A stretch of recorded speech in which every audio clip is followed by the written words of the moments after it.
Friends இன்னைக்கு என்ன trade பண்ணோம்னு சொல்லி பார்த்துடலாங்க. ஸோ நிஃப்டியில் 5 மினிட்ஸ் சார்ட் வச்சுருக்கேன். ப்ரைஸ் பார்த்தீங்கன்னா இன்னைக்கு ஃபஸ்ட்டு ஆஃப் அன் ஹவர் நல்லாவே ஒரு டிராஸ்டிக் ஃபால் இருந்தது. அந்த ஃபாலுக்கு அப்புறம் பார்த்தீங்கன்னா ஒரு சின்ன புல் பேக் தான் நடந்திருந்தது. அதுக்கப்புறம் மறுபடியும் ஒரு ஃபால் இருந்தது. அந்த ஃபால் பார்த்தீங்கன்னா நம்ம மார்க் பண்ண அந்த சப்போர்ட் கிட்ட தான் வந்து ரொம்ப நேரமாக ட்ரை பண்ணிட்டு இருந்தாங்க.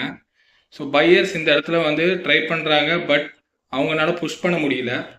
ஸோ இந்த இடத்துல நம்ம பை ட்ரை பண்ண மாட்டோம். காரணம் என்னென்னா மார்க்கெட் காலையிலேருந்து நல்ல ஒரு டிராஸ்டிக் ஃபால் இருந்தனால நம்ம செல் என்ட்ரிக்கு தான் ட்ரை பண்ணுவோம். செல் என்ட்ரி நம்ம மார்க் பண்ண அந்த ரெட் கலர் லைன் இருக்குது பார்த்தீங்களா, அந்த ரெசிஸ்டன்ட் கீழே தான் வந்து செல் என்ட்ரிக்கு நம்ம ட்ரை பண்ணியிருந்தோம். ஸோ இங்கே வந்து 43 பாயிண்ட்ஸ் நம்ம கேப்சர் பண்ணியிருந்தோம். இதுக்கப்புறம் சப்போர்ட்டில் வந்த மார்க்கெட்டு மறுபடியும் பார்த்தீங்கன்னா ஒரு பையரை க்ளோஸ் வச்ச செல்லர் அந்த லெவலுக்கு தான் ப்ரைஸ் போயிருந்தது. ஸோ இங்கேயும் வந்து ப்ரீவியஸாக ஒரு ரெசிஸ்டன்ட் இருக்குது. அந்த ரெசிஸ்டன்ட் நம்ம ஸ்ட்ராங்காக இருக்கிறதுனால இங்கேயும் வந்து ஒரு செல் என்ட்ரி தான் எடுத்திருந்தோம். ஸோ இந்த செல் என்ட்ரியும் சரி அங்கேயும் சரி டபுள் கேப்சர் கிடச்சிது. ஸோ இங்கேயும் கிட்டத்தட்ட ஒரு 80 பாயிண்ட்ஸ் பக்கம் கேப்சர் ஆகிருந்தது.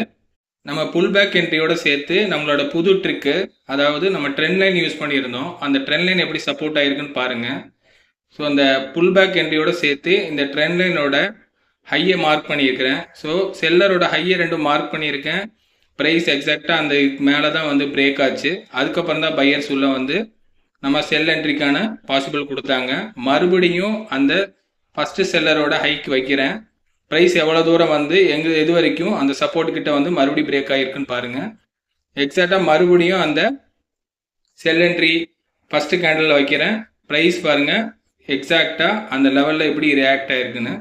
ஸோ இதே மாதிரி செல் என்ட்ரி மாதிரி நம்ம பை என்ட்ரிக்கும் வந்து ஒரு ட்ரெண்ட் லைன் வச்சு பார்த்துருந்தோம். அதுவும் நமக்கு எப்படி சப்போர்ட் பண்ணிச்சுன்னு பாருங்கள். ஸோ இந்த இடத்துலலாம் நமக்கு கிடைக்கல. ஸோ இந்த இடத்துல தான் பையரோட லோ கிடச்சிது. அந்த 2 லோவையும் வந்து நம்ம இப்போ மார்க் பண்ணிக்கிட்டோம். ஸோ எக்ஸாக்டாக பையரோட லோ 2ஐயும் மார்க் பண்ணோன்னா ப்ரைஸ் அது கீழே வரவே இல்லை. அடுத்தடுத்து அந்த ட்ரெண்ட் லைன் கிட்ட தான் சப்போர்ட் எடுத்துகிட்டு ஃபஸ்ட்டு நம்ம செல் பண்ண லெவலுக்கு மேலே போயிருந்தாங்க. ஸோ அந்த செல்லிங்க்கு அப்புறம் ஒரு பையர் கேண்டில் வந்திருந்தது. ஸோ அதுக்கப்புறம் பையர் வந்து சின்ன லெவலில் தான் வந்திருந்தாங்க. அதுக்கப்புறம் வந்து பிரேக் ஆனது தான் அந்த ட்ரெண்ட் லைன் மேலே கிட்ட போய் நம்ம ரெசிஸ்டன்ட் கிட்டேயும் வந்து எக்ஸாக்டாக வந்து ஃபால் ஆகிட்டாங்க. ஸோ இந்த மாதிரி ட்ரெண்ட் லைன் யூஸ் பண்ணியும் நம்ம ட்ரேட் பண்ண முடியும். தேங்க்யூ.